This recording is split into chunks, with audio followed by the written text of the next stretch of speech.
Olá, seja bem-vindo ao nosso canal. Pessoal, hoje eu quero tratar sobre o depoimento do ex-comandante do Exército, General de Exército Freire Gomes. Tá bom? Vamos lá. O General Freire Gomes, ele depôs à Polícia Federal. Então eu vou mostrar aqui, eu sublinhei alguns atos, algumas coisas mais relevantes para mostrar para vocês. Mas primeiro eu quero mostrar aqui o que o Bolsonaro falou naquela fatídica reunião de 5 de julho de 2022, para vocês entenderem melhor. Vamos lá, isso aqui é que o Bolsonaro disse lá no dia 5 de julho de 2022. A primeira reunião ministerial para tratar de golpe de Estado. Continua mantendo a posição de 45% e por vezes falando que o Lula ganhou no primeiro turno. Eu acho que ele ganha assim. Ouviram o que ele disse? Vou voltar aqui. Tinha saído uma pesquisa dizendo que o Lula estaria com 45% e poderia ganhar até em primeiro turno. Ele também disse sobre uma PEC da bondade que iria ajudar ele a ter mais votos. Mantendo a posição de 45% e por vezes falando que o Lula ganhou no primeiro turno. Eu acho que ele ganha assim. As pesquisas estão exatamente certas, de acordo com os números que estão dentro do computador do TSE. Ele diz aqui que as pesquisas estão exatamente certas e que o problema estaria dentro dos computadores do TSE. Agora vamos aqui para o que o general Heleno propõe fazer antes que tudo acontecesse. O general Heleno propõe o seguinte: vamos dar o golpe logo porque depois da eleição ficará difícil. Passou a eleição? Não, nós não conseguiremos fazer mais nada, mas vamos lá. Então, o que tiver que ser feito, tem que ser feito antes das eleições. Se tiver que dar soco na mesa antes das eleições, se tiver que virar a mesa antes das eleições, depois das eleições, será muito difícil que tenhamos alguma nova perspectiva. Ouviram bem? Se tiver que virar a mesa, temos que virar antes das eleições, porque depois das eleições ficará muito difícil virar a mesa. Exatamente. E os comandantes? Então, o Bolsonaro, o presidente Bolsonaro, não quis levar isso para os comandantes, porque ele tinha eleição pela frente, então ele tinha que concorrer à eleição, para ganhar a eleição legitimamente. Mas, como ele não ganhou, ele partiu para quê? Ele partiu para a tentativa de golpe. E vem aí o depoimento do ex-comandante do Exército, general Freire Gomes. Vamos lá. Termo de depoimento número 826726, 2024. Aí tem as apresentações, nome completo, Marco Antônio Freire Gomes, general de Exército, brasileiro, casado, filho, tal. Na primeira parte, tem a fala do presidente Jair Bolsonaro, naquela gravação da reunião, na primeira reunião golpista, que foi realizada no dia 5/7 de 2022. Indagado se anule com as palavras do então presidente Jair Bolsonaro proferida na reunião do dia 5/7 de que haveria fraude nas urnas eletrônicas e, consequentemente, nas eleições presidenciais de 2022. Aí ele respondeu que entendeu que a ordem do presidente Jair Bolsonaro era para integrante do nível político do governo que não tem conhecimento de qualquer fraude nas eleições de 2022. Como base nas falas do então presidente da República, a referida reunião daqui. Aí o Bolsonaro diz o seguinte: daqui para frente, quero que todo ministro fale o que eu vou falar aqui. E vou mostrar, se o ministro não quiser falar, ele vai vir aqui e falar para mim porque ele tem que falar. Quer dizer, o Bolsonaro apertando os ministros dele, né? Aí vem a fala aqui, aí vem a fala do ministro da Defesa, que era o general Paulo Sérgio Nogueira de Oliveira. Senhor presidente, senhores ministros, e o papel do Ministério da Defesa das 3 Forças Armadas nesse processo todo? Fomos convidados durante meses o trabalho de ajudar a dar mais transparência, segurança e melhores condições na auditoria. Foram 15 propostas, às vezes. O TSE fala em números diferentes, em 2 oportunidades. 15 propostas, uma em dezembro e uma em março. Aí ele está dizendo lá, esses comentários aqui eu peço que fiquem entre a gente. Eu não estou aqui muito ansioso, como falei antes, justamente porque é uma reunião aberta e que são assuntos bem sensíveis. Muito bem, o TSE ele tem um sistema e o controle do processo eleitoral. Então, como disse o presidente, eles decidem aquilo que possa interessar ou não, e não tem instância superior. Está falando do TSE. E a gente fica meio de mãos atadas, esperando a boa vontade dele aceitar isso ou aquilo ou outro. Eu ainda estou insistindo em da Comissão de Transparência Eleitoral. Então, aqui, a gente conseguiu colocar as 3 propostas e falando com funcionário, princípio de critérios externos, documentando e tentando ver o que dá para fazer. Vou falar aqui muito claro, senhores. A comissão é para inglês ver. Nunca essa comissão sentou numa mesa e discutiu uma proposta. É apenas retórica, discurso, ataque à democracia. Veja bem, o general Paulo Sérgio Nogueira, ministro da Defesa, dizendo que, vou falar aqui muito claro, senhores, a comissão é para inglês ver. Ditado não. Para inglês ver. Nunca essa comissão sentou numa mesa e discutiu uma proposta. É apenas retórica, discurso, ataque à democracia. Vamos lá, mais aqui embaixo. Eles não vão deixar mexer na máquina, mas nós vamos estar do lado da máquina. Por exemplo, quando forem lacrar o sistema, talvez a coisa mais importante na lacração do sistema é quando vai se fechar o cofre do sigilo, que vai sair para todas as urnas. Nessa hora, nós vamos exigir que seja feita um teste de integridade, por exemplo. E aí o técnico sabe, eu sei, mas não vou entrar em detalhes aqui. Se ele se negar a fazer aquele teste de integridade, eu vou ficar duvidando mais ainda. Vou registrar, tornar público em ata e tudo mais para que a gente possa oficializar todo o processo. Então, eles estavam caçando maneiras de fraude, para fraudar. Como eles conseguiriam fraudar, como eles conseguiriam colocar em dúvida o processo eleitoral. Mais embaixo, eu vejo as Forças Armadas e o Ministério da Defesa nessa linha de contato. Nós temos que intensificar e ajudar nesse sentido, para que a gente não fique sozinho no processo. A Polícia Federal, claro, me perdoa, o Anderson, está tudo junto. E ela também, da mesma forma, imagina que eu estou falando aqui, você também. Aí ele está dizendo sobre que eles vão fazer tentar trapacear, mas a colaboração da Polícia Federal. Mas no caso não vai ter. Então está sendo difícil ter. Aí vem. Para encerrar, senhor presidente, eu estou realizando reuniões com os comandantes de força para que, semanalmente, esse cenário nós estudamos, nós trabalhamos, nós temos reuniões pela frente, decisivo para a gente ver o que pode ser feito, que ações poderão ser tomadas, para que a gente possa ter transparência, segurança, condições de auditoria e que as eleições se transcorram da forma como a gente sonha. E o senhor, como aqui as eleições se transcorram da forma como a gente sonha, né? E o senhor, com o que a gente vê no dia a dia, tenhamos o êxito de reeleger. Vou falar aqui muito claro, senhores. A comissão é para inglês ver. Nunca essa comissão sentou numa mesa e discutiu uma proposta. É retórica, discurso, ataque à democracia. Aí, a Polícia Federal pergunta ao general Freire Gomes, sendo indagado, se ele se anuía, se ele concordava com a proposta lá, a fala do general Paulo Sérgio, que compunha a referida comissão. Repassou ao depoente que a comissão seria um ataque à democracia. Aí que acredita que a exposição do então ministro foi no nível político. Sobre o motivo que o levou o ministro da Defesa, do Estado de Defesa, general Paulo Sérgio, a afirmar que a comissão de transparência seria um ataque à democracia. Aí respondeu o quê? Acredita que tenha sido uma ilação do ministro. O presidente da República, Jair Bolsonaro, determinar que os presentes na reunião adotassem um discurso contrário ao sistema eletrônico de votação no âmbito da Comissão de Transparência Eleitoral. Respondeu o quê? Acredita que o então presidente teria uma atuação mais contundente dos ministros de Estado no processo eleitoral, que entendeu que a referida ordem não foi direcionada às Forças Armadas, mas sim aos ministros na seara política. O depoente era informado do agendamento do então ministro da Defesa, Paulo Sérgio, que algumas oportunidades o general de divisão Guido Amin, que era chefe de comando de defesa cibernética do Ministério da Defesa, Conde Cyber, atualizava o depoente sobre o andamento dos trabalhos. Aí o ministro fala assim, para encerrar a reunião do dia 5/7. Senhor presidente, eu estou realizando reuniões com os comandantes da força, quase que semanalmente. Esse cenário nós estudamos, nós trabalhamos, nós temos reuniões pela frente, decisivas para a gente ver o que pode ser feito. E ações poderão ser tomadas para que a gente possa ter transparência, segurança, condição de auditoria e que as eleições se transcorram da forma como a gente sonha. E o senhor, com o que a gente vê no dia a dia, tenhamos o êxito de reelegê-lo e esse é o desejo de todos nós. Indagado, se cumpriu a orientação do ministro da Defesa e utilizou o Exército como órgão de questionamento das urnas eletrônicas com o objetivo de reeleger o ex-presidente Jair Bolsonaro. Respondeu que não, que ressalta que atuou para manter a posição institucional do Exército.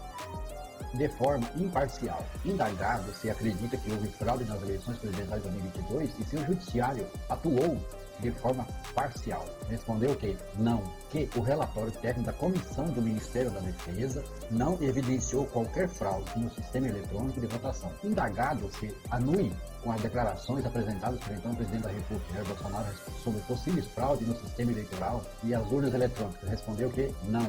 Aí vem aí Perguntado também se conhece o Walter Delgatti Neto, respondeu que não.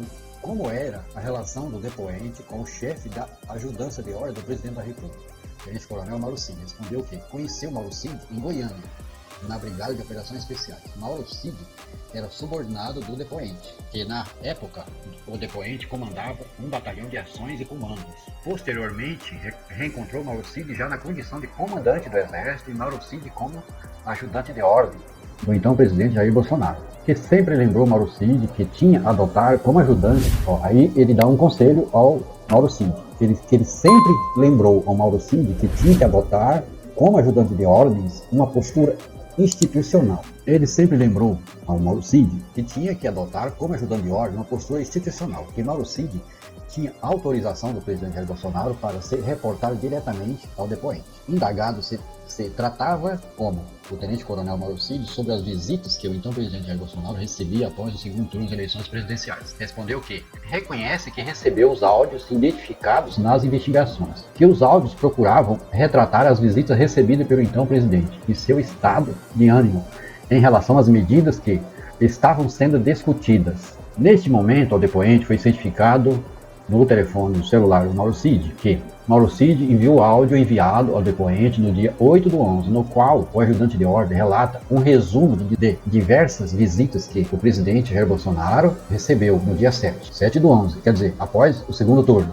uma semana após o segundo turno das eleições. Indagado sobre quais providências tomou relação às ações promovidas pelo general Pazuello de tentar utilizar o artigo 142 da Constituição Federal como fundamento jurídico para uma ação militar, visando impedir a posse do governo eleito. Respondeu que, como o general Pazuello já estava na reserva e eleito deputado federal, entendeu que seria uma questão política, sem possibilidade de influenciar diretamente as Forças Armadas. Tal proposta não teria qualquer respaldo das Forças Armadas. O general Pazuello visitou Bolsonaro e propôs que utilizasse o artigo 142 para impedir a posse do presidente eleito. Indagado se o Exército recebeu documento da empresas privadas, de pessoas físicas ou de partidos políticos para elaboração do relatório de fiscalização do sistema eletrônico de votação, respondeu que não tem conhecimento, que conforme já explicado, o depoente recebeu informações do andamento do trabalho em regra pelo ministro da Defesa, não detém conhecimento técnico para discutir os assuntos que eram tratados na comissão. Se o depoente participou diretamente do processo de elaboração de relatório de fiscalização do sistema eletrônico de votação, respondeu que não. A Polícia Federal fez uma pergunta a ele e respondeu que não. Perguntou, também foi indagado se ele conhecia o Fernando Cerimedo. Ele respondeu que não. Esse cara fez uma live lá dizendo que havia fraude nas urnas, bababá, se eximiu disso, disse que não conhecia, não sabe, não viu, bababá. Neste momento, ao depoente foi cientificado que a Polícia Federal identificou no telefone celular do Mauro Cid documento endereçado ao então ministro da Defesa, Paulo Sérgio Nogueira, em formato docs, com o título Bolsonaro, ministro da Defesa, 6/11, semifinal. O documento foi enviado por meio de WhatsApp, do Mauro Cid ao general Braga Neto. Apresenta a data de 5 de novembro, um dia após a laje do Cerimedo. Trata-se de uma minuta assinada por representante do partido político. Aquele documento lá que depois o PL mandou lá pro TSE e foi multado porque foi uma coisa sem fundamento. Não tinha amparo legal, não tinha mostrado nada. Aquilo era só uma falácia. Após a live do Fernando Cerimedo, trata-se de uma minuta a ser assinada por representante do partido político que apresenta supostas informações sobrevieram, pondo em discussão a rigidez do elo entre a manifestação do eleitor e o voto apurado na urna eletrônica. A Polícia Federal passando para ele. Ao estudo que já se espalhou pelo Brasil e no exterior a propósito de inconsistência nos resultados da apuração, aí após a Polícia Federal repassar todos esses dados para ele, respondeu que não conhece o referido documento, que não recebeu o documento. A indagado se foi encontrada alguma irregularidade que colocasse em risco o resultado das eleições de 2022. Respondeu que não, que o relatório não identificou qualquer irregularidade que colocasse em risco a credibilidade do resultado das eleições de 2022, dentro do que foi verificado. Indagado sobre o motivo de que o então presidente Jair Bolsonaro não autorizara a divulgação dos resultados apurados no relatório de fiscalização do sistema eletrônico do primeiro turno de votação. Indagado então se o presidente Jair Bolsonaro tinha ciência de que a Comissão de Fiscalização Eleitoral não tinha identificado nenhuma fraude nas eleições de 2022. Respondeu que sim, que o presidente tinha sido informado que não houve nada. Se houve deliberação entre os comandantes das Forças Armadas quanto à assinatura do ofício e encaminhamento do relatório final produzido pela Comissão de Fiscalização, respondeu que, como a comissão estava sob responsabilidade do Ministério da Defesa, Os comandantes das Forças Armadas entenderam que o ofício deveria ser assinado apenas pelo ministro da Defesa, o que foi feito. Indagado se conhece Éder Balbino, Ângelo Martins Nicolelli respondeu que não o conhece. Aí foi indagado sobre o documento que o Valdemar Costa Neto encaminhou lá, se conhecia pessoalmente o Valdemar Costa Neto, respondeu que não. E sobre a documentação, respondeu que não. Se tinha sido encaminhado, que o Valdemar Costa Neto, que era o presidente do PL, se tinha encaminhado para o TSE, se ele tinha conhecimento, respondeu que só após a divulgação na imprensa. Na elaboração do relatório de fiscalização do sistema eletrônico de votação, por qual motivo o Ministério da Defesa emitiu uma nota no dia 10/11, um dia após a entrega do relatório de fiscalização do sistema eletrônico de votação, afirmando que, embora não tenha apontado também, não excluiu a possibilidade de existência de fraude ou inconsistência nas urnas eletrônicas e no processo eleitoral de 2022. Respondeu que o depoente não participou da elaboração da nota assinada pelo Ministério da Defesa. Se a publicação da nota pelo Ministro da Defesa foi por determinação do então presidente Jair Bolsonaro, respondeu que não sabe informar. Indagado se quem escreveu a nota intitulada Às Instituições e ao Povo Brasileiro, assinado pelos 3 comandantes das Forças Armadas, Exército, Marinha e Aeronáutica, e publicado no dia 11/11/2022. Respondeu que a nota foi elaborada por consenso dos 3 comandantes. Indagado quais foram as circunstâncias que levaram o depoente e os outros 2 comandantes, Aeronáutica e Marinha, a assinar e publicar a nota Às Instituições e ao Povo Brasileiro.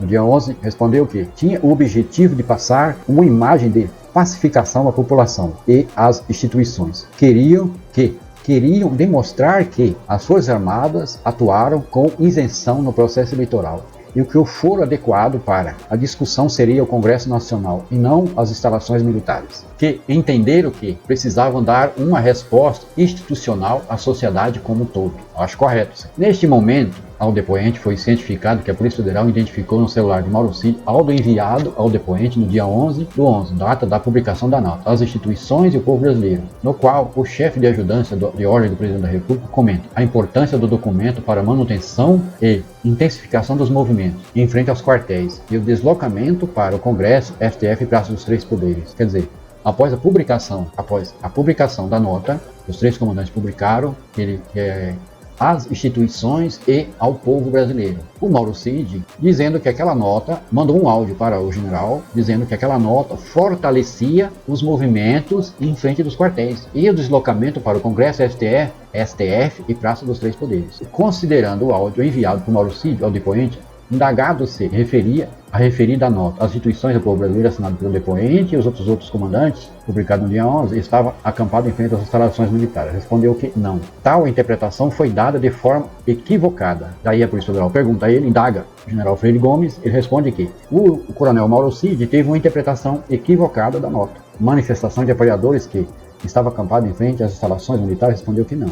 O objetivo é demonstrar que as manifestações não deveriam ocorrer em frente às instalações militares, no âmbito do Poder Legislativo. Aí, indagado se o depoente se comprometeu a soltar ou proteger os manifestantes simpatizantes ao presidente Jair Bolsonaro, caso os mesmos fossem presos durante as manifestações, respondeu que não, jamais teve contato com manifestantes, que nunca fez tal afirmação. A indagado, por qual motivo não adotou providência ou determinou aos seus subordinados que agissem para desmobilizar os acampamentos em frente às instalações militares. Respondeu que não havia suporte jurídico para a remoção das manifestações naquele momento, que nunca houve uma ordem judicial para a remoção das manifestações, que, com base no parecer 484/2019, Conjur, aí ele cita aqui a AGU, tá? O entendimento jurídico era de que o Exército tinha apenas o poder de polícia administrativa para atuar na preservação do patrimônio, na instituição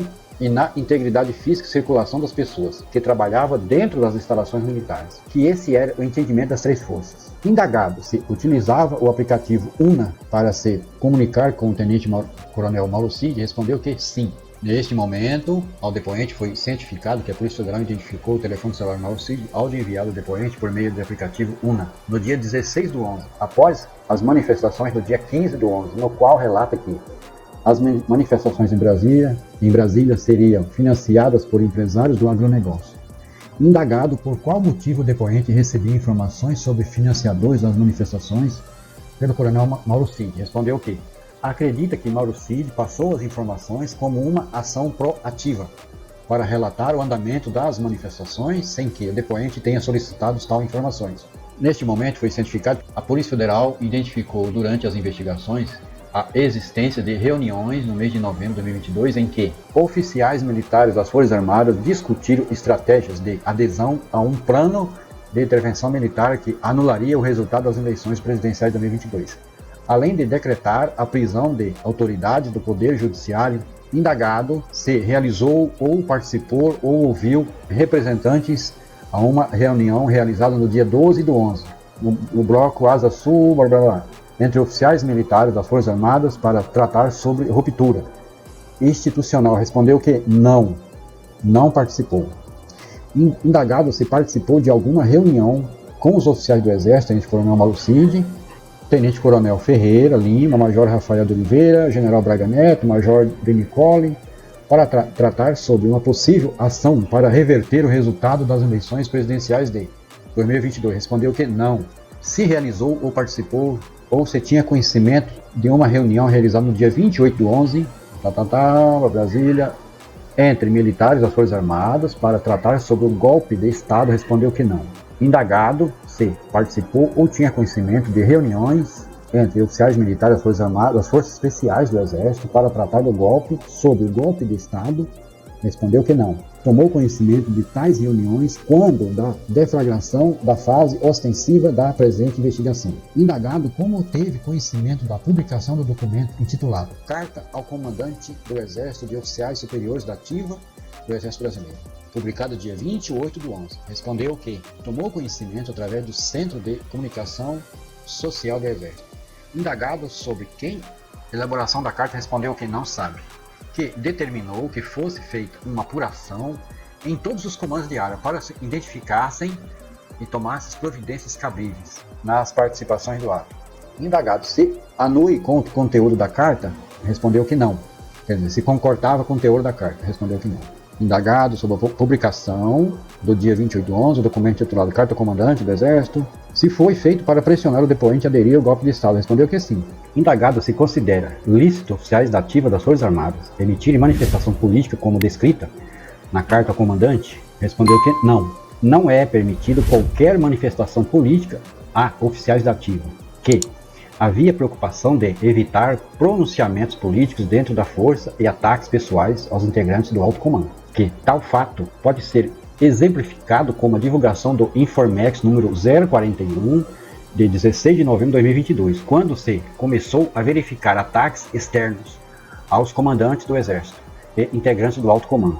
Que esse movimento provavelmente veio de fora, que primeiramente tentaram convencer os comandantes a aderir ao plano de golpe de Estado, que posteriormente, após verificar que os comandantes não iriam aceitar qualquer ato atentatório à democracia, começaram a realizar ataques pessoais, inclusive ao depoente, que se recorda que recebeu ataques pessoais e calúnias de jornalista Paulo Figueiredo por não ter aderido a uma tentativa de golpe de Estado, que ele possivelmente estava atuando no interesse de pessoas que queriam uma ruptura institucional no Brasil, sob o pretexto de ações mais contundentes. Indagado que quem foram os mentores da elaboração do documento Carta ao Comandante, respondeu que não sabe informar. Indagado se o trecho da carta, na qual aduz covardia e injustiça são as qualificações mais abominadas por soldados de verdade.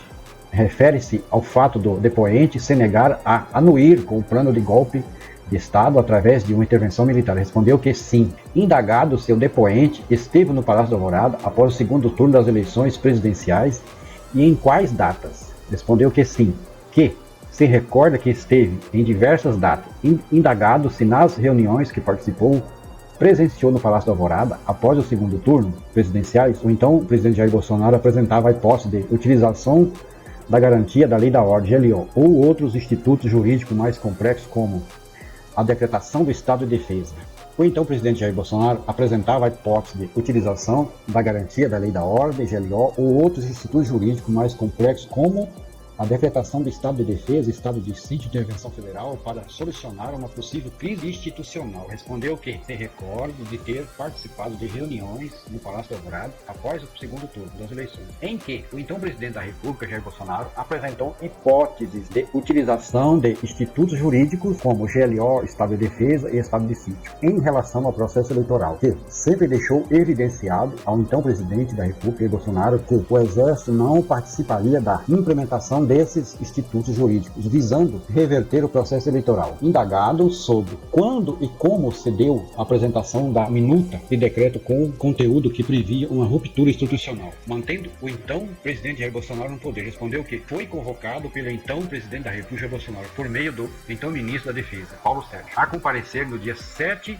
de dezembro, para uma reunião no Palácio do Alvorada, que não foi informado ao depoente qual seria a pauta da reunião, que a reunião ocorreu na biblioteca do Palácio do Alvorada, porque dizem que lá tem prova de som, não funciona o celular, então para evitar ser gravado, eles fizeram lá dentro. Que estava presente o depoente, o então ministro da Defesa, general Paulo Sérgio, o então comandante da Marinha, almirante Garnier, e possivelmente o então assessor para assuntos internacionais, Felipe Martins, que na reunião o assessor leu os considerandos que seriam os fundamentos jurídicos da referida minuta do decreto. Neste momento foi apresentado ao declarante o documento identificado no material apreendido em poder da investigado, Mauro César Cid, que decretava ao final o estado de sítio e ato contínuo, decreto, quer dizer, queria dar um golpe, né? Era para dar um golpe ali para reverter o resultado da eleição, mas tinha um ato contínuo, quer dizer, a ditadura ia continuar, eles iam permanecer no poder, sei lá por quanto tempo, né? O decreto de operação de garantia da lei da ordem. Aí vem, isso aqui é o documento. Ordem e progresso, o lema de nossa bandeira, requer nossa constante luta pela segurança jurídica e pela liberdade do Brasil, uma vez que não há ordem sem segurança jurídica, nem progresso sem liberdade. A nossa Constituição Federal de 1988, a Constituição Cidadã, reúne normas gerais favoráveis à segurança jurídica e à liberdade da sociedade brasileira, na medida em que os direitos e garantias, princípios fundamentais,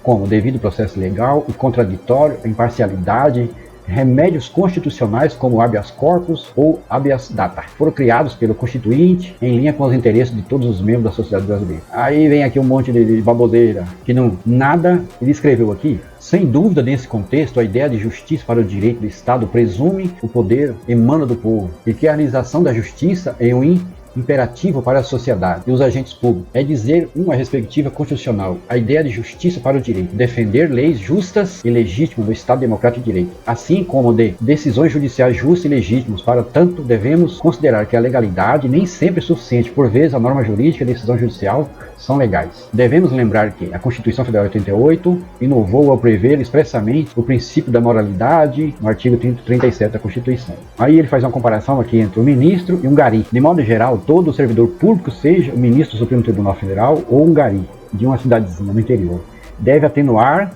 de acordo com o princípio da moralidade institucional, deve atuar de forma íntegra e legítima, sempre de acordo com a justiça, com a justa legalidade. Ele está se referindo aqui ao ministro Alexandre de Moraes. Mas, se o ministro e um gari tinham a mesma observação, como eles, servidores não tinham. O servidor público, no exercício da magistratura, não pode aplicar a lei de forma injusta. Então, eles mostrem que lei foi aplicada que seria injusta para ele. Se você cometeu um crime, você tem que responder pelo crime que você cometeu. Ponto final. O juiz de direito, seja de ministro do STF ou não, nunca pode agir sem a devida, esperada conformidade das decisões de moralidade institucional. Enquanto os guardiões da Constituição, os ministros do Supremo Tribunal Federal, também estão sujeitos ao princípio da moralidade, inclusive quando promove o ativismo judicial. Aliás, o desmedido ativismo judicial e aparente legalidade desprovida de legitimidade contraditórias ao princípio da moralidade institucional e assim injusto, não pode servir de pretextos para a desvirtualização da ordem constitucional pelo Tribunal Superior. Senão, vejamos, entre outros, algumas situações recentes. As normas legítimas autorizadas a atuação de juízes supostas nestas eleições, que o ministro Alexandre de Moraes agiu com rigidez durante as eleições, não permitindo que houvesse falcatrua, nem nada desse tipo. As normas legítimas autorizando a atuação de juízes suspeitos nessas eleições. O ministro Alexandre de Moraes nunca poderia ter presidido o TSE, uma vez que ele e Geraldo Alckmin possuem vínculo de longa data. Como todos sabem, as decisões legítimas permitindo a censura prévia, restringindo as prerrogativas profissionais da imprensa e de parlamentares, por exemplo. As decisões afastadas muitas causas justas de apreciação da justiça. O TSE não apurou as denúncias relativas à falta de inserções de propaganda eleitoral. As decisões abrindo a possibilidade de revisão de trânsito em julgado de importantes matérias pacificadas pelo STF, notadamente para prejudicar os interesses de certos e determinados contribuintes. E continua o decreto dele. Isso aqui é o decreto. A Polícia Federal está relatando ao general Freire Gomes o que dizia o decreto. Aí eu sublinhei algumas partes importantes aqui para vocês saberem qual o nível da intelectualidade desse decreto. Na antiguidade, dar a cada um o que é seu já era uma ideia defendida por Aristóteles como definição de justiça e princípio de direito. No iluminismo, a necessidade de resistência às leis injustas já era uma ideia defendida por Tomás de Aquino. Mais recentemente, após a Segunda Guerra Mundial, Otto Bischoff defendeu na Alemanha a possibilidade de controle das normas constitucionais e inconstitucionais, em especial ao reconhecer a existência de um direito supralegal, ou seja, um direito pressuposto natural acima das Constituições e de suas normas. Aqui tratar de forma breve as decisões constitucionais do STF. Afinal, diante de todo o exposto e para assegurar a necessária restauração do Estado Democrático de Direito do Brasil, jogando dentro de forma incondicional dentro das 4 linhas, com base em disposições expressas da Constituição Federal de 1988, declaro o estado de sítio e com ato contínuo, decreto, operação de garantia da lei e da ordem. Viram? Ele não só decretou o estado de sítio, como ele colocou aqui, essa pegadinha aqui, ó, entre vírgulas aqui, ó, como ato contínuo. E aí depois ele põe vírgula e põe assim, decreto, operação da garantia, a GLO, garantia da lei da ordem, continuando. Então quer dizer, o ato contínuo, ele quer dizer que ele não vai, essa ruptura institucional, ele ia continuar mandando o Brasil como ditador. Aí vem, indagado se o conteúdo apresentado neste momento ao depoente foi apresentado na reunião ocorrida no dia 7 de dezembro, respondeu que sim, que na referida reunião, possivelmente Felipe Martins leu o referido conteúdo aos presentes e depois se retirou do local, ficando apenas os militares, o então ministro da Defesa e o então presidente da República, Jair Bolsonaro. O presidente informou ao depoente e aos presentes que o documento estava em estudo e depois reportaria a evolução aos comandantes. Que em outra reunião no Palácio da Alvorada, em data em que não se recorda, o então presidente Jair Bolsonaro apresentou uma versão do documento com a decretação do estado de defesa e a criação de uma comissão de regularidade eleitoral para apurar a conformidade e legalidade do processo eleitoral. Quer dizer, numa outra oportunidade, ele apresentou outro decreto, já criando uma comissão de regularidade eleitoral que era para reverter o resultado das eleições. Que na reunião estavam presentes os 3 comandantes das Forças Armadas, o Brigadeiro Batista Júnior, o Almirante Garnier e o depoente, o então ministro da Defesa, Paulo Sérgio Nogueira. Que o depoente e o Brigadeiro Batista Júnior informaram de forma contundente suas posições contrárias ao conteúdo exposto, que não teria suporte jurídico para tomar qualquer atitude. Quem acredita, pelo que se recorda, que o Almirante, agora que vem, Garnier teria se colocado à disposição do presidente da República. Indagado se a fala de Mauro Cid ao depoente em relação ao trecho, ele enxugou o decreto, aqueles considerados que o senhor viu e enxugou o decreto. Fez um decreto muito mais resumido, referindo-se à minuta apresentada pelo então presidente Bolsonaro com a proposta de decretação do estado de defesa e realização de novas eleições. Respondeu que sim, e conforme exposto, houve uma primeira reunião em que foram apresentadas fundamentos jurídicos para a medida. E posteriormente ocorreu uma nova reunião em que o então presidente Jair Bolsonaro apresentou a minuta de decreto mais resumida, já com a decretação do estado de defesa e a criação da comissão de regularidade eleitoral, para apurar a conformidade e legalidade do processo eleitoral. Indagado se a referência ao general Teófilo referia ao comandante do Comando de Operações Terrestres, respondeu que sim, que o general, que era comandante do COTER, chefe do COTER, aliás, general Estevão Carlos Teófilo Gaspar de Oliveira, respondeu que sim. Indagado sobre qual atitude tomou ao saber da ida do general Teófilo ao Parado Alvorada, respondeu que tomou conhecimento por meio de um áudio encaminhado pelo tenente-coronel Mauro Cid. Quer dizer, o general Teófilo disse no seu depoimento que ele foi se reunir com o presidente Bolsonaro, que teria comunicado ao comandante do Exército. O comandante do Exército está dizendo que foi informado através de Mauro Cid. Mas por que Bolsonaro chamou o general Teófilo para a reunião? Porque o general Teófilo, ele estava entre os 3 mais antigos da ASF, que é o Alto Comando do Exército. Ele estava entre os 3 mais antigos. E na reunião, o Jair Bolsonaro, o presidente Bolsonaro, chamou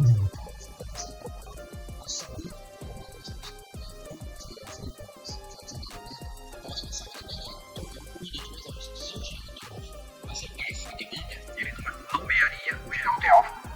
Mas ninguém sabe, Essa é a minha opinião, porque a troco de que o general Teófilo ia ser chamado para uma reunião na biblioteca do Palácio do Alvorada. Eu acho, na minha opinião, posso até estar errado, mas a minha opinião é que o Bolsonaro convidou ele para ir lá para ver se ele topava assumir o comando e se ele topava a dar um golpe de Estado. Mas tem um porém, um problema. A ACE, que é o Alto Comando do Exército. Os comandantes do Exército, nenhum comandante não faz nada sem aprovação da ACE. Porque quando o cara assume o comando do Exército, ele passa para a reserva e ele chama-se DSA, Designado Serviço Ativo. Então ele é nomeado como comandante, sai a nomeação dele como comandante e logo em seguida a transferência dele para a reserva e a designação para o serviço ativo, entendeu? Para se tornar comandante. E aí é promovido um outro general para substituir aquele que se tornou comandante. Então eles fazem uma mistura ali. Então, eu acho que o general Teófilo foi chamado lá para saber se ele topava dar um golpe de Estado.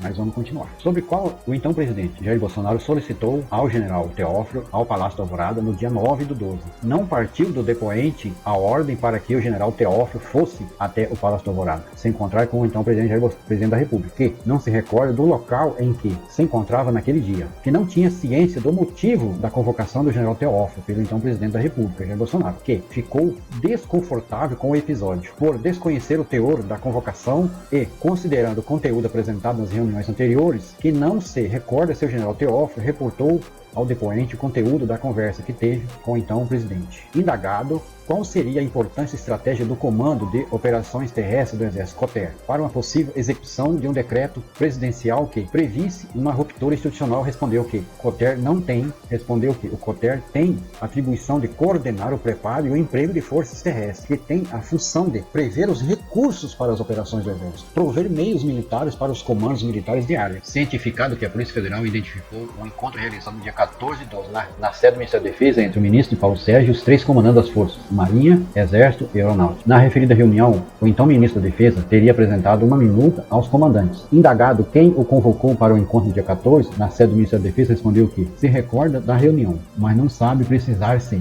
ela ocorreu antes ou depois da reunião com o presidente Bolsonaro, que foi o então ministro da Defesa, general Paulo Sérgio, quem o convocou à reunião. Indagado quem estava no encontro no dia 14, na sede do Ministério da Defesa, respondeu que na reunião estava presente o depoente, o brigadeiro Batista e o almirante Garnier, e o então ministro da Defesa, Paulo Sérgio. Indagado sobre como se deu a apresentação feita pelo então ministro Paulo Sérgio aos comandantes da força e qual era o teor da minuta por ele apresentada, respondeu que o ministro da Defesa, o general Paulo Sérgio, apresentou aos presentes a minuta do decreto. A minuta do ministro era mais abrangente do que apresentada pelo então presidente Jair Bolsonaro, mas da mesma forma decretava o estado de defesa e instituía a criação da Comissão de Regularidade Eleitoral para apurar a conformidade e legalidade do processo eleitoral, que, da mesma forma, o depoente e o brigadeiro Batista, como comandante, se posicionaram contrário às medidas constantes da minuta do decreto, que impediria a posse do governo eleito. Que acredita que, da mesma forma, o almirante Garnier não se manifestou sobre o conteúdo do decreto, que o ministro da Defesa não questionou o posicionamento do depoente e do brigadeiro Batista. Neste momento foi apresentada ao declarante cópia do documento apreendido na residência do ex-ministro da Justiça, Anderson Torres, disponível em fonte aberta, que decretava estado de defesa no âmbito do Tribunal Superior Eleitoral e as constituição da Comissão de Regularidade Eleitoral. Esse daqui já é bem mais incisivo.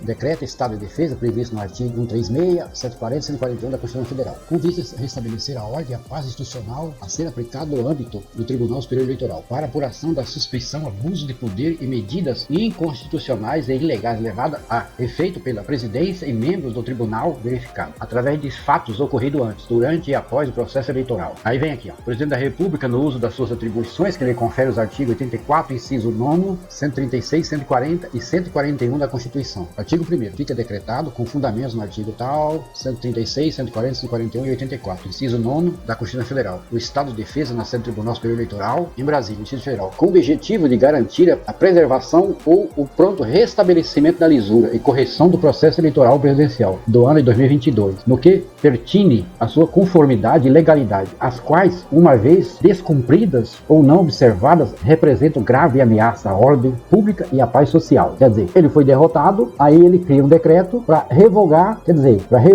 a lisura do pleito ocorrido. Parágrafo 1º. Fica estipulado o prazo de 30 dias para o cumprimento do decreto. Parágrafo 2º. Estende-se como sede do Tribunal Superior Eleitoral. Parágrafo 3º. Verificada a existência de indícios materiais que interfiram no objetivo previsto no caput do artigo 1º, a medida poderá ser estendida às sedes dos tribunais regionais eleitorais. Artigo 2º. Na vigência do estado de defesa, ficam suspensos os seguintes direitos: sigilo de correspondência de comunicação telemática e telefônica dos membros do Tribunal Superior Eleitoral, durante o período que compreende o processo eleitoral, até a diplomação do presidente e vice-presidente eleito, ocorrido no dia 12 de 12 de 2022. Eles querem suspender o presidente e o vice-presidente que foram eleitos, né, na lisura, no processo eleitoral normal, e eles suspendem tudo e faz para poder eleger o novo presidente e o novo vice-presidente. Segundo, de acesso às dependências do Tribunal Superior Eleitoral. Então, eles estão suspendendo todos os ministros do tribunal e apenas os membros que vão ficar responsáveis por acessar as dependências do Tribunal Superior Eleitoral e demais unidades em caso de necessidade, conforme previsão contida no parágrafo 3º do artigo 1º. Parágrafo 1º. Durante o estado de defesa, o acesso às dependências do Tribunal Superior Eleitoral será regulamentado por ato do presidente da Comissão de Regularidade Eleitoral, assim como a convocação de servidores públicos e colaboradores que possam contribuir com conhecimento técnico. Artigo 3º. Na vigência do estado de defesa, primeiro, qualquer decisão judicial direcionada a impedir ou retardar os trabalhos da Comissão de Regularidade Eleitoral terá seus efeitos suspensos até a finalização do prazo estipulado no parágrafo 1º, artigo 1º. 2. A prisão por crime contra o Estado determinado pelo executor da medida será por este comunicado imediatamente ao juiz competente, que poderá promover o relaxamento em caso de comprovada ilegalidade e facultado ao preso o requerimento de exame de corpo de delito à autoridade policial competente. Então, eles iam, na verdade, prender os ministros lá do Tribunal Superior Eleitoral. Terceiro, a comunicação será acompanhada por declaração pela autoridade de estado físico e mental de detido no momento de sua atuação. Quarto, a prisão ou detenção de qualquer pessoa não poderá ser superior a 10 dias, salvo quando autorizado pelo Poder Judiciário. Quinto, é vedada a incomunibilidade do preso. Parágrafo único. O presidente da Comissão de Regularidade Eleitoral constituir-se como executor da medida prevista no inciso 1 do parágrafo 3º do artigo 136 da Constituição Federal. Artigo 4º. A apuração da conformidade e legalidade do processo eleitoral será conduzida pela Comissão de Regularidade Eleitoral, a ser constituída após a publicação desse decreto, que apresentará relatório final, consolidado, conclusivo acerca do objetivo previsto no caput desse artigo 1º. Do artigo 1º. Artigo 5º. A Comissão de Regularidade Eleitoral será composta por 8 membros do Ministério da Defesa, incluindo a Presidência, 8 membros do Ministério da Defesa, incluindo a Presidência, e 2 membros do Ministério Público Federal. Vai ser terceiro, 2 membros da Polícia Federal, ocupantes do cargo de perito criminal, 1 membro do Senado Federal, 1 membro da Câmara dos Deputados, 1 membro do Tribunal de Contas da União, 1 membro da Advocacia Geral da União e 1 membro da Controladoria Geral da União. Parágrafo único. À exceção das autoridades constantes do inciso 1, cuja indicação caberá ao Ministro da Defesa. As indicações dos membros do órgão e instituições que integrarão a Comissão de Regularidade Eleitoral deverão ser feitas em até 24 horas após a publicação desse decreto no Diário Oficial da União, devendo as designações serem formalizadas em atos do presidente da Comissão de Regularidade Eleitoral. Quer dizer, aqui eles estão dando um ato de legalidade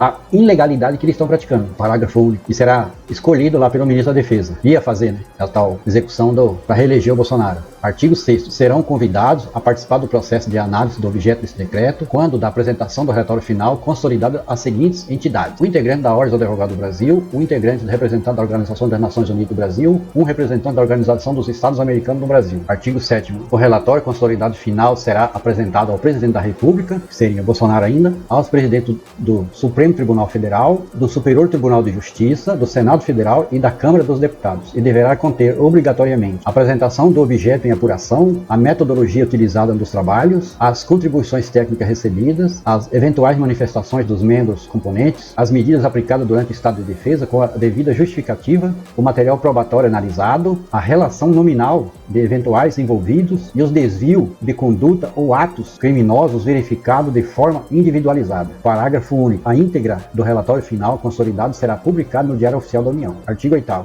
Este decreto entra em vigor na data de sua publicação. Aí vem, indagado se o conteúdo apresentado nesse momento ao depoente foi apresentado na reunião ocorrida após o dia 7 de dezembro de 2022, com o então presidente da República, Jair Bolsonaro, e posteriormente de uma forma mais geral, com o ministro da Defesa, general Paulo Sérgio. Respondeu que sim, que confirma que o conteúdo da minuta de decreto ora apresentado foi exposto ao declarante nas referidas reuniões, que ressalta que deixou evidenciado ao então presidente da República, Jair Bolsonaro, e ao então ministro da Defesa, general Paulo Sérgio, que o Exército não aceitaria qualquer ato de ruptura institucional. Indagado qual foi a reação do comandante da FAB, o brigadeiro Batista Júnior, à fala do ministro da Defesa, respondeu que, da mesma maneira que se colocou contrário a qualquer medida que pudesse gerar uma ruptura institucional. Indagado sobre como se dava a participação do então ministro da Justiça, Anderson Torres, nas referidas reuniões em que era representada a possibilidade de utilização de instrumentos jurídicos como GLO, Estado de Defesa e Estado de Sítio, respondeu que, geralmente, as reuniões eram apenas com os comandantes das forças, o presidente da República e o ministro da Defesa, que participou de algumas reuniões com a presença do então ministro Anderson Torres, que, nas reuniões, Anderson Torres, explanando o suporte jurídico para as medidas que poderiam ser adotadas, que esclarece que sempre posicionou que o Exército não atuaria em tais situações, que inclusive chegou a esclarecer ao então presidente da República, Jair Bolsonaro, que não haveria mais do que fazer em relação aos resultados das eleições, e que qualquer atitude conforme as propostas pode resultar na responsabilização penal do então presidente da República. Foi aqui que ele deu o chega para lá no presidente. Indagado se, em alguma reunião com o então presidente Jair Bolsonaro, o depoente deixou claro que nenhum instituto jurídico que decretasse serviria para mantê-lo no poder após o término de seu mandato, respondeu que sempre externou ao então presidente da República nas condições apresentadas, do ponto de vista militar, não haveria possibilidade de reverter o resultado das eleições, que nas reuniões eram expostas as interpretações do jurista Ives Gandra Martins de utilização das Forças Armadas como poder moderador, com base no artigo 142 da Constituição Federal, que expõe que não havia possibilidade de utilização do referido artigo 142 da Constituição Federal para emprego das Forças Armadas como um poder moderador. Indagado se passou a receber ataque à sua honra e a de sua família nas redes sociais ou presencialmente, após a referida reunião. Respondeu que sim. Indagado se passou a receber pressões para anuir a uma possível ruptura institucional, respondeu que sim. Indagado se conhece o militar da reserva, Ailton Gonçalves Moraes Barros, e qual a sua relação com o mesmo, respondeu que não o conhece. No dia 14/12, no qual ambos passam a realizar ataques ao depoente, por sua suposta postura de omissão e indecisão. Indagado se chegou a receber as mensagens de texto abaixo identificado pela Polícia Federal no dia 14/12, repassado pelo militar da reserva Ailton Gonçalves Moraes de Barros, ou por outra pessoa, respondeu que recebia ataques pelas mídias sociais e principalmente por meio de pessoa de Paulo Figueiredo, que tomou conhecimento dos ataques pessoais comandados pelo general Braga Neto, a sua pessoa e familiares quando da divulgação da investigação policial. Ele respondeu que tomou conhecimento dos ataques pessoais comandados pelo general Braga Neto, a sua pessoa e familiares, quando da divulgação da investigação policial. Indagado se o trecho da mensagem encaminhada pelo general Braga Neto, no qual afirma: a culpa pelo que está acontecendo e acontecerá é do general Freire Gomes. Omissão e indecisão não cabe a um combatente. Se deve ao fato de o depoente, na condição de comandante do Exército, ter se negado a anuir com indagado se o trecho da mensagem encaminhada pelo general Braga Neto, no qual refere-se expressamente ao depoente, oferece a cabeça dele, cagão. São consequência das ameaças e pressões que o depoente sofreu por não anuir com o plano de golpe de Estado, respondeu que sim. No dia 14/2, do qual o general encaminha uma foto da frente da casa do depoente com manifestantes pressionando pela anuência do depoente ao plano de golpe de Estado, indagado se chegou a enfrentar manifestantes em frente à sua residência, condomínio, no dia 14/12 de 2022 ou em outras datas, pelo fato de negar anuir com a proposta de golpe de Estado, respondeu que sempre havia manifestações em frente à sua residência do depoente. Indagado se tinha ciência que o general Braga Neto orientava ataques contra o depoente e seus familiares pelo fato de o mesmo não anuir com o plano de golpe de Estado, respondeu que não, que infelizmente só tomou conhecimento com a divulgação das investigações. Quis dizer em relação ao depoente, quando afirmou-se FG, que é o Freire Gomes, estiver fora mesmo, será devidamente implodido e conhecerá o inferno astral, respondeu que acredita que tinha a intenção de retirar o depoente do comando do Exército. Não, isso aqui eu vou ter que ler todo para vocês entenderem. Certificado que a Polícia Federal identificou no telefone do militar da reserva, Ailton Gonçalves Moraes Barros, diálogo com o general Braga Neto, no dia 15/12, no qual Ailton refere-se ao depoente em tom de ameaça, indagado sobre o que Ailton Gonçalves quis dizer em relação ao depoente, quando afirmou: se FG, Freire Gomes, estiver fora mesmo, será devidamente implodido e conhecerá o inferno astral. Respondeu que acredita que tinham a intenção de retirar o depoente do comando do Exército. No dia 15/12, no qual Braga Neto orienta Ailton a elogiá-lo, o almirante de esquadra Almir Daniel Santos, e atacar o comandante aeronáutico Brasileiro Batista Júnior e sua família.